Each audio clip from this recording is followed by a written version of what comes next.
36, 7편까지는 41편까지는 정확하게요. 저자가 다윗입니다.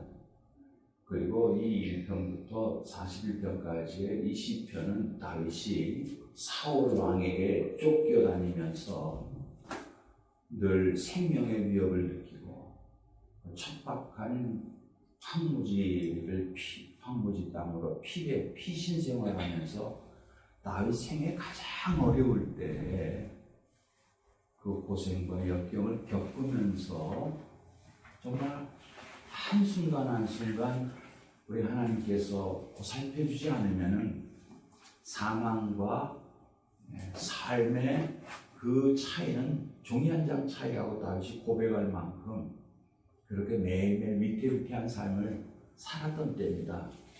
그렇지만은 이때 다윗이 하나님을 철저하게 순간순간마다 의지하고 하나님을 바라보고 하나님의 은혜를 사모하면서 다윗은 그 일생 어느 때보다도 하나님과 가장 밀접하게 교제했던 순간들이었습니다. 그렇기 때문에요, 이 시편 1편에서 41편까지 시편은 그 어떤 저자의 시편보다도 그 시편들에 비해서 참 하나님과의 교제 가운데 우러나오는 가장 아름다운 시들로 이 시편이 기록되었습니다. 그 중에서도 우리가 잘 알고 있는 이 시편이 23편, 우리 찬송으로도 나오죠. 이 가사가 이 시편 23편은 가장 다윗이 지은 시 가운데에 백미로 뽑히는 대표적인 고난 가운데 썼던 시입니다.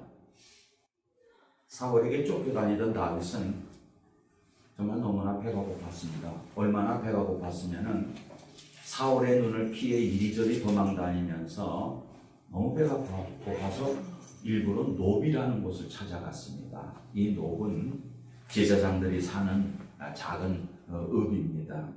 그래서 이 노베에 찾아가서 제사장을 만나가지고 제사장에게 부탁합니다. 여기 먹을 게 없겠습니까? 그래서 제사장이 먹을 거는 항용 진설병에서 내온 떡은 있지만은 그 밖에 먹을 거는 없다. 그러면서 이 제사장이 이제 일주일에 한 번씩 성소에 들여놓는 전병 12장, 그것이 이제 또 새로운 일주일에 한 번씩 새로운 전병 부어낸 것과 교체를 합니다. 교체된 떡, 다시 말해서 일주일 지나서 내온 떡이 있는데 그것을 주겠다 해서 다윗이 진설병을 얻어먹기로 했습니다. 그것이 사무엘상 29장 9절에서 10절에 나옵니다. 때에 에돔 사람 도액이 사울의 신하 중에 섰더니 대답하여 가로되 이새의 아들이 노베 와서 아히두베의 아들 아히멜렉에게 이른 것을 내가 보았는데 아히멜렉이 그를 위하여 여호와께 묻고 그에게 식물도 주고 블레셋 사람 골리앗의 칼도 주도이다. 이 도액이라는 사람은 사울 왕의 가축을 담당하는 가축 담당자입니다. 그런데 이 도액이 사울 왕에게 충성을 보이기 위해서 다윗을 목격했던 그 장면을 사울 왕에게 고자질하는 내용입니다. 자, 이 보고를 접한 사울은 화가 나서 노베에 있는 제사장을 다 부릅니다. 그러면서 왜 나를 대적 다윗을 도왔느냐? 그러면서 제사장 85명을 모두 학살을 합니다. 자, 이 학살 사건이 이후부터는 이스라엘에는 다윗을 밀고 하면 큰 상을 받지만은 만약에 다윗을 숨겨주거나 조금이라도 도움을 주면은 죽임을 당한다는 공포 분위기가 이스라엘 전내에 가득했습니다.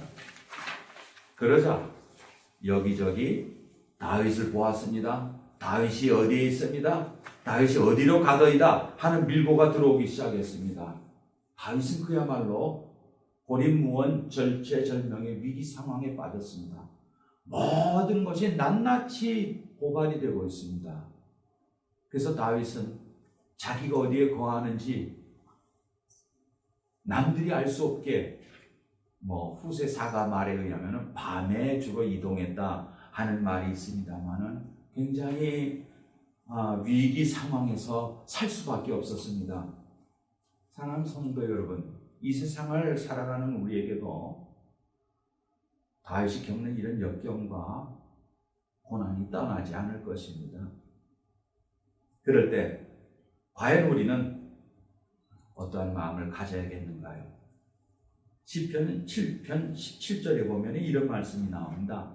내가 여호와의 의를 따라 감사하며 지극히 높으신 여호와의 이름을 찬양하리로다. 우리는 이 시편 7편 17절의 말씀에서 분명히 한 가지 배울 것이 있습니다. 그것은 뭐냐? 그것은 고난 중에 찬양해야 된다는 겁니다. 여러분, 우리가 고난을 당하면 제일 먼저 범하기 쉬운 죄가 원망죄, 불평죄입니다.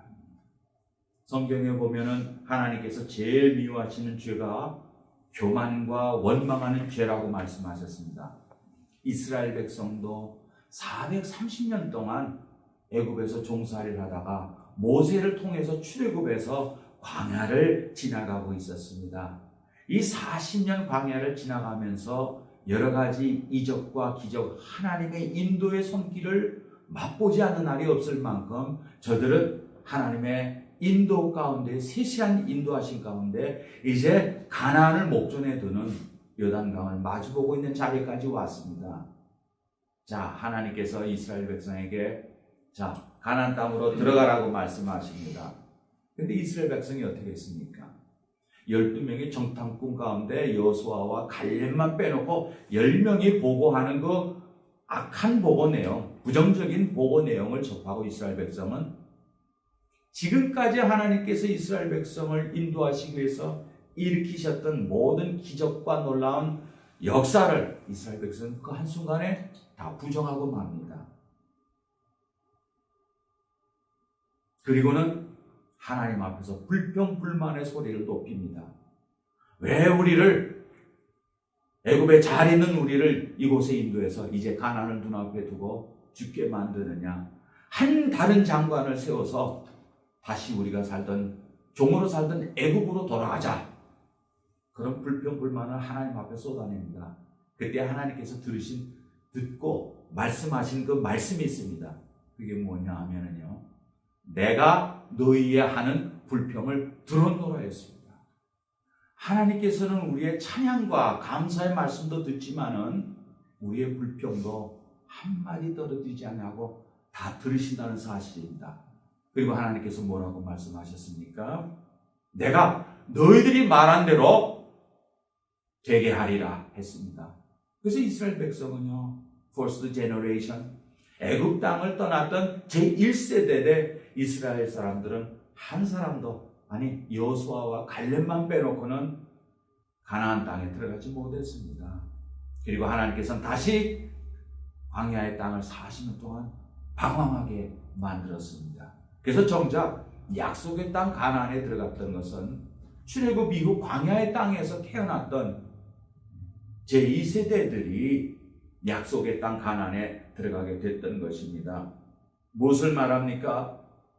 하나님께서는요, 우리가 교만할 때도 용서하지 아니하시지만은 특별히 불평하고 하나님의 은혜를 잊고 원망하는 죄를 하나님께서는 가장 미워하신다는 사실입니다. 우리가 잘 알다시피 바울과 실라가 복음을 전하다가 억울하게 아무 잘못 없이 심한 매를 맞고 감옥에 갇혔습니다. 그런데 바울과 실라가 했던 일이 무엇이었습니까? 얼마나 억울하겠습니까? 배를 골아가면서 잠도 제대로 못 자가면서 하나님의 복음을 열심히 증거했는데 그들에게 돌아온 것이란 하나님의 칭찬과 은혜가 아니라 무서운 매였습니다. 그들은 지하에 냄새나는 어둡고 음습한 토굴 감방에 갇히게 됐습니다. 그러나 바울과 실라는 실망하지 않았습니다. 하나님을 원망하지 아니했습니다. 불평하지 아니했습니다. 오늘날까지 그 수많은 역경 가운데에서 인도하신 하나님의 기적과 인도하심과 사랑을 두 사람은 분명히 기억하고 있었습니다. 그래서 그들이 했던 일은 뭡니까? 가장 먼저 그들이 했던 일은 기도와 찬양이었습니다. 하나님 앞에 기도하고 하나님 앞에 인도하심을 기도하고 하나님 앞에 오늘날까지 인도하셨던 놀라운 사랑과 은혜를 기억하면서 찬양할 때에 옥문이 열리는 놀라운 기적을 맛보았습니다. 성경에는 이런 기적의 은혜들의 순간들이 얼마나 많은지 모릅니다. 여기서 우리가 분명히 기억하고 명심해야 될 것은 찬송을 잃지 않으면 어떠한 역경과 고난 속에서도 찬송을 잃지 않으면 아무리 우리를 집어삼킬 만한 고난 가운데 있을지라도 이미 승리한 것이라는 것. 가장 큰 위기는 무엇입니까? 가장 큰 위기는요, 우리가 찬송할 수 없을 때입니다. 찬송할 수 없을 때만큼, 기도가 중단이 돼서 기도할 수가 없을 때만큼 큰 위기는 없습니다. 그러나 우리가 마음을 가다듬고 하나님을 향하여 구원의 손을 펴면서 하나님 앞에 기도하고 인도하심을 기도하고 하나님을 찬양한다고 하면은 반드시 소망이 있고 승리가 있을 줄 믿으시기 바랍니다. 저는 고난당할 때 찬송가 370장을 좀 잘 부릅니다. 여러분은 고난당할 때 특별히 어려운 일에 부딪힐 때 부르시는 찬송가가 있습니까? 여러분 만약에 부르신다면 무슨 찬송을 부르시겠습니까? 저는 370장, 통합찬송가 455장입니다. 여러분 잘 아시는 주 안에 있는 나에게 딴 근심이 있으랴. 십자가 밑에 나아가 내 짐을 벗었네. 주님을 찬송하면서 할렐루야, 할렐루야. 내 앞길 멀고 험해도 어떻게 해요? 나 주님만 따라가리. 여러분 특히 저는 이 절이 너무 좋습니다. 그 두려움이 변하여 내 기도 되었고 전날의 한숨 변하여 내 노래 되었네. 얼마나 좋은 가사입니까? 얼마나 은혜가 넘칩니까? 여러분 고난받는 종들의 진정한 모습은, 고난받는 종들의 하나님이 원하시고 보시고자 하시는 진정한 모습은 우리가 찬송으로 말미암아 새 힘을 얻는 것입니다. 절망할 수밖에, 쓰러질 수밖에 없는 상황 속에서도 하나님의 은혜를 생각하면서 하나님의 인도하심을 사모하면서 찬송을 부르면서 새 힘을 얻는 것입니다. 여러분 그러면은 한평생을, 저와 여러분이 다 한평생을 마치고 난 다음에 우리 하나님이 언젠가는 설 것입니다. 그럼 우리 하나님 앞에 설 때에는 여러분 무슨 찬송을 부르시겠습니까? 여러분 이런 거 다 준비해 놓으셔야 됩니다. 어떤 찬송 부르시겠습니까? 저는 개인적으로는 384장 종합찬송가 434장 참 좋아합니다. 이 찬송을 저는 부를 겁니다. 그래서 1절부터 마지막 절까지 저 다 배웠어요. 네. 왜냐하면 주님 앞에 서서 뭐라고 하겠습니까? 분명히 주님 앞에 서면은 십자가의 보혈의 공로를 우리가 담대하게 주님 앞에 그 은혜를 받아서 섰지만은 우리 인생을 되돌이켜 보면 참 주님 앞에 우리는 자랑할 것보다는 부끄럽고 죄송스러운 게 훨씬 많은 삶이 아니겠습니까? 근데 그 앞에서 뭐라고 하겠습니까? 죄송하다고 말씀드리겠습니까? 아닙니다. 저는 담대하게 찬송 불러야 된다고 생각됩니다. 나의 갈 길 다가도록 예수 인도하시니, 얼마나 내 삶의 가운데 오늘날까지 인도하신 하나님의 은혜를 사모하고 생각하면서 부를 수 있는 찬송입니까? 나의 갈 길 다가도록 예수 인도하시니 내 주 안에 있는 궁을 어찌 의심하리요. 믿음으로 사는 자는 하늘 위로 받겠네. 여러분 이 찬송도요 3절이 백입니다. 이 3절 부를 때 가면서 1절, 2절 부르다가 하나님 앞에 딱 섰을 때는 3절 불렀으면 참 좋겠습니다. 영영 부를 나의 찬송 예수 인도하셨네. 여러분 지금 찬송이 준비되어 있지 않으면 이 세상 떠났을 때 부르고 싶은 찬송이 있어도 곡조만 생각나지 가사가 생각이 나지 않을 수도 있습니다. 그럴 때는 버벅거리면서 부르시겠습니까? 여러분, 우리 하나님 앞에 설 때가 가장 중요한 순간이지만은 현재 우리가 이 땅을 살아가면서 고난과 역경 가운데 쓰러질 수밖에 없을 때 여러분, 우리는 부를 찬송이 있어야 됩니다. 찬송은 곡조가 달린 기도라고 했습니다. 그래서요, 찬송을 부르는 것은 기도하는 것과 마찬가지입니다. 이 찬송을 부르면서 가사를 의미하면서 내 기도가 되는 것입니다. 이런 찬송이나 기도가 준비되어 있지 않으면 안 됩니다. 여러분, 특별히 성경 본문 구절이나 찬송은 여러분 꼭 좋아하는 것 한 가지씩 선곡하시기 바랍니다. 그래서 끝절까지 1절만 아니고 끝절까지 다 외우시기 바랍니다. 자주 부르시면 저절로 외워지지 않겠습니까? 그리고 그런 찬송 다 우리가 이미 알고 있는 찬송입니다. 여러분, 고난이 닥칠 때 저도 과거 생각해보면 기가 막힌 일이 닥칠 때가 있었습니다. 여러분, 기도도 안 나옵니다. 그 사람을 생각하면은요, 자다가도 벌떡벌떡 일어납니다. 그리고 밤을 꼬딱꼬딱 새웁니다. 얼마나 억울한지 모르겠습니다.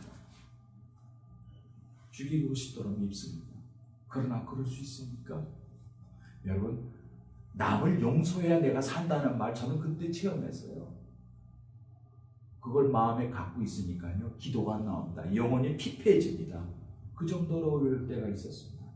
그때 제가 하나님 앞에 기도드린 건 뭐냐면요, 그 사람이 아니고 저 자신을 위해서 기도했습니다. 하나님 아버지, 살려주세요. 기도를 못하니까 영혼이 피폐해집니다. 이대로는 살 수가 없습니다. 그럴 때 나왔던 기도가 얼마나 내 심정이 피폐해지고 괴로우면은 하나님 살려주세요, 절규였겠습니까?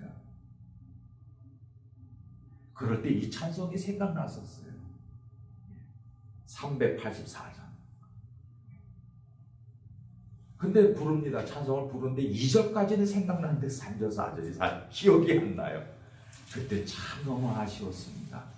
그렇지만은 그때 찬송 부를 때 저는 분명히 성령께서 함께 하시는 역사를 체험했어요.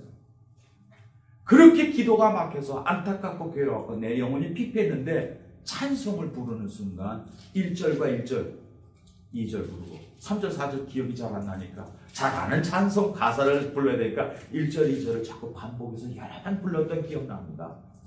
그때 내 이 아랫배에서부터 하나님께서, 성령 하나님께서 뜨겁게 역사하시면서 여러분, 나도 모르게 눈물이 나오고 오늘날까지 하나님께서 나를 인도하시면서 그 역경 가운데서 너 하나님께서 나를 포기하지 아니하시고 기다리시며 나의 제 손을 잡아 일으키는 것과 같은 그런 놀라운 성령 체험의 역사는 기억이 납니다.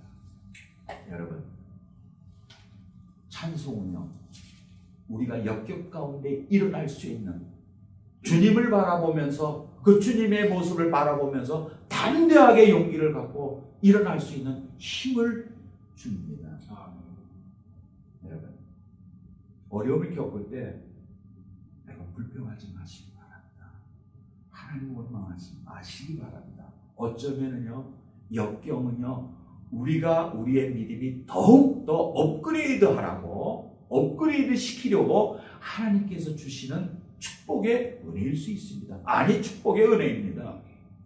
여기서 넘어지면 그만이지만은 하나님을 바라보면서 일어나면은요, 그 순간 우리의 믿음이 얼마나 담대해지고 업그레이드 되는지 모릅니다. 다윗을 숨겨주거나 도움을 주면은 죽음을 당한다는 공포 분위기가 이스라엘 사람들에게 가득 퍼지면서 일이 여기저기서 밀고가 들어오면서 다윗은 절체절명의 위기에 빠졌다고 했습니다. 자, 그런 다윗에게 한 가지 급한 소식이 들려옵니다.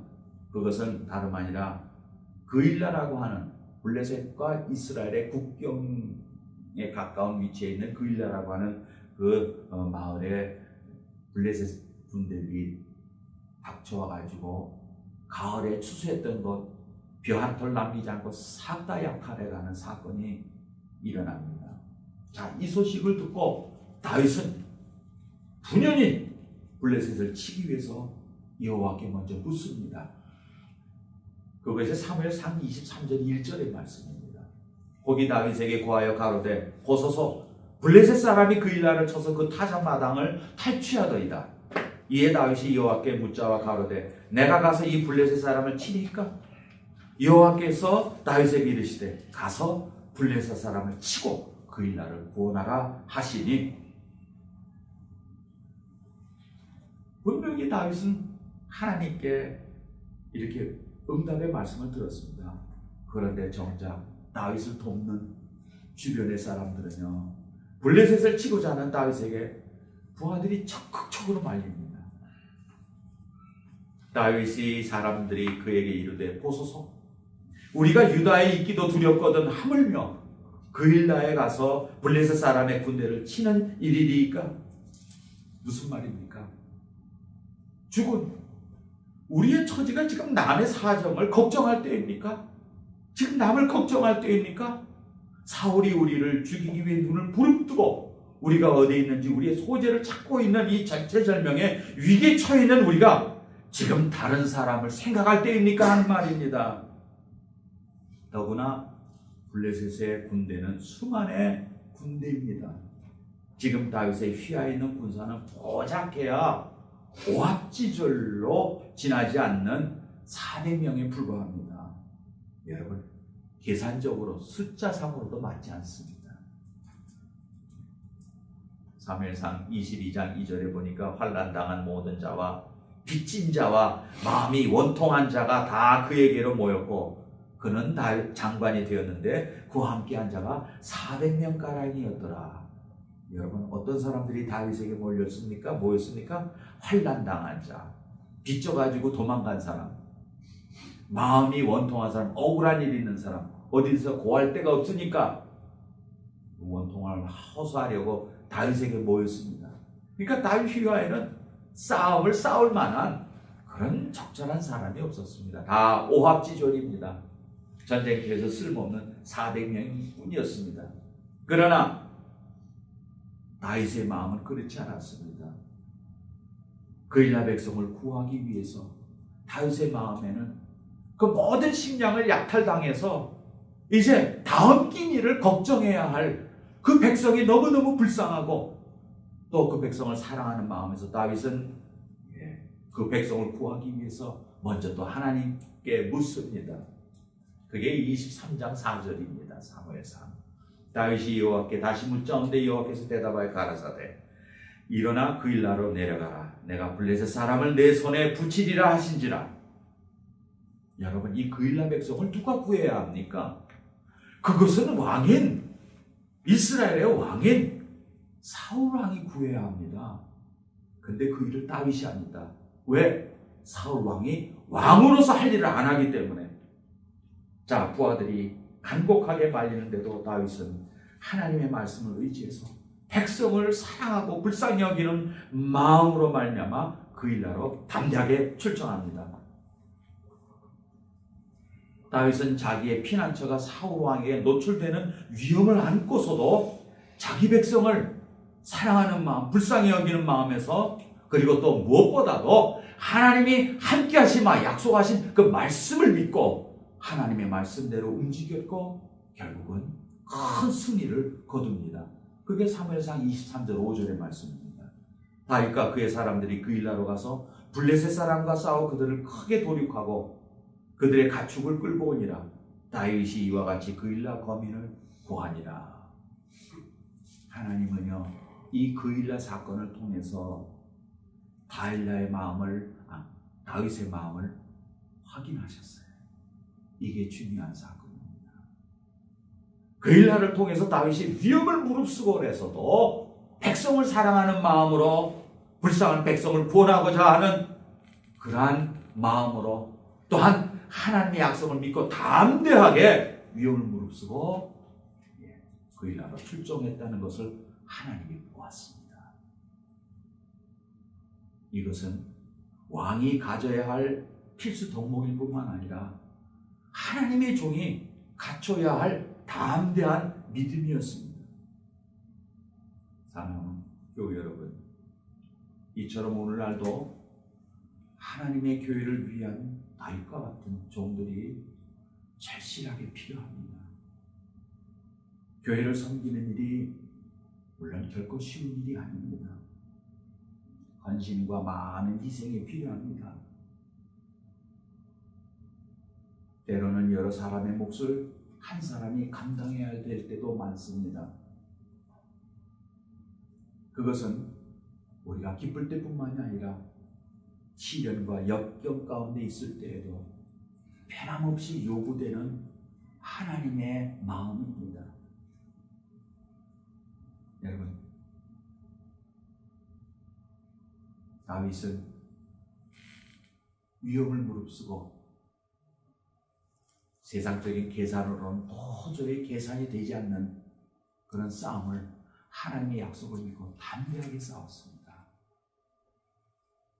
우리 선교 중앙교회를 섬기는 저와 여러분이 이 믿음 가지고 이 희생과 헌신의 마음을 가지고 섬기는 여러분이 되시길 바랍니다.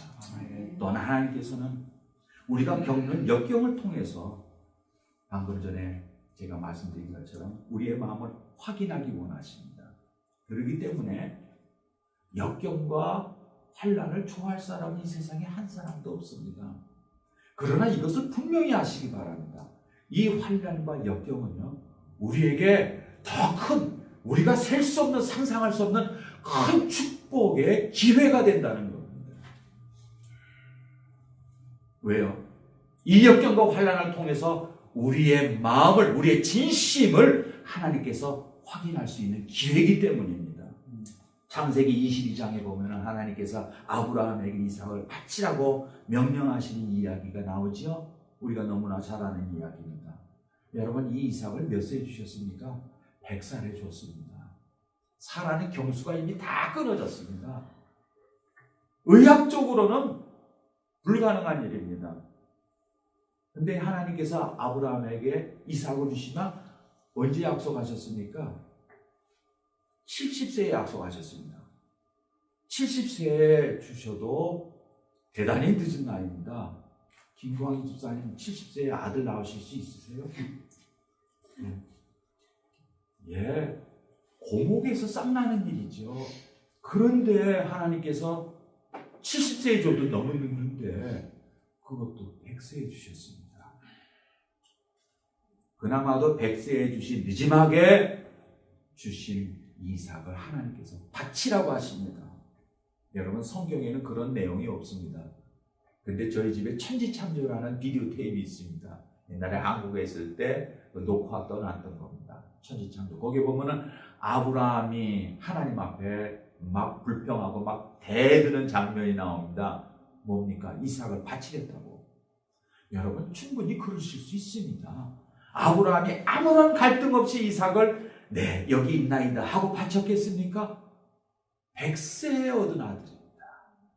자기 생명보다도 귀합니다. 그런 귀한 아들을 하나님께서 도로 달랩니다. 그럴 때 갈등이 없었겠습니까? 막 아브라함의 돌을 던져서 하나님 앞에 막 던집니다. 하나님이 이러실 수가 있습니까? 얼마나 큰 갈등이 있었는지 모른다. 그러나 그 갈등 끝에 아브라함이 내린 결론은 뭡니까? 하나님께로부터 온 것입니다. 하나님께 찾으실 때에 하나님께 당연히 드려야 한다고 여기고 이삭을 바칩니다. 그때 하나님께서 하신 말씀이 다음과 같은 말씀이에요. 창세기서 22장 12절의 말씀입니다. 사자가 가라사대 그 아이에게 내 손을 대지 말라. 아무 일도 그에게 하지 말라. 내가 내 아들 독자라도 내게 아끼지 아니하였으니 내가 이제야 내가 하나님을 경외하는 줄 아노라. 하나님께서 이 역경을 통해서 아브라함의 마음, 독자 이삭도 아끼지 아니하고 하나님이 원하신다고 하면은 바친다는 아브라함의 그 경외하는 마음을 하나님께서 확인하시는 순간이었어요. 그래서요, 우리가 겪는 환난과 역경은 참 반갑지 않은 순간이지만은 우리 믿음의 사람들은요, 이것을 축복의 기회로 여길 줄 알아야 합니다. 아브라함은 이 이후로 하나님께서 얼마나 큰 축복을 하셨습니까? 내가 축복하는 자에게 내가 축복하고 내가 저주하는 자에게 내가 저주하노라. 그리고 너는 만복의 근원이 되리라. 이것보다 더 큰 축복이 어디 있습니까? 그러면서 하나님께서는 아브라함의 이름을 아브라함이라고 고쳐 부르셨습니다. 하나님은 시련과 역경을 통해서 우리가 축복받기를 원하십니다. 그러므로 시련과 역경 가운데 있을지라도 오래 참고 하나님 앞에 헌신하면은 그 시련과 역경은 저와 여러분에게 그 무엇과도 바꿀 수 없는 큰 축복과 은혜의 기회가 될 수 있다는 말씀입니다. 블레셋으로부터 그일라 백성을 구한 다윗을 하나님께서는 사울의 손에서 계속적으로 보호하십니다. 그리고 다윗은 제가 어디로 갈까요? 물을 때마다 하나님께서는 시시콜콜 가야 할 방향을 하나님께서 지시하십니다. 무슨 말씀입니까? 하나님께서 크고 작은 일, 아무리 소소한 일이라도 다윗을 보호하시겠다는 겁니다. 그리고 결국은 하나님의 마음, 하나님께서 다윗의 마음을 확인하신 이후부터는 이스라엘을 다윗에게 맡기기로 본격적으로 행동하시고 실천에 옮기십니다. 그래서 이후부터 다윗은 나가는 데마다 승승장구하게 됩니다. 다윗이 대승을 거두고 부일라를 구원하였다는 소문을 듣고 많은 사람들이 다윗을 찾아오기 시작합니다. 그것이 사무엘상 23장 13절 상반절에 나옵니다. 다윗과 그의 사람 600명가량이 일어나 그일라를 떠나 갈 수 있는 곳으로 갔더니, 여러분 사무엘상 22장 2절에는요 다윗의 휘하에 오합지졸 같은 사람 400명이라고 했습니다. 근데 한 장 뒤에 23장 13절에 보니까 600명이 모였습니다. 이때 보인 600명은 오합지졸이 아닙니다. 나중에 통일 이스라엘의 왕으로서 다윗이 이스라엘을 다스릴 때 오른팔 왼팔과 같은 수족과 같은 귀중한 인물들이 이때 다윗의 휘하에 모이기 시작합니다. 하나님의 축복이었습니다. 그리고 무엇보다도 하나님의 축복을 상징하는 제사장이 다윗의 휘하에 들어옵니다. 제사장 아히두베의 아들 아비아달이 이때 다윗에게 옵니다. 이 아비아달은요 나중에 통일 이스라엘을 다스리는 이 다윗이 다스릴 때 대제사장으로 쓰임 받습니다.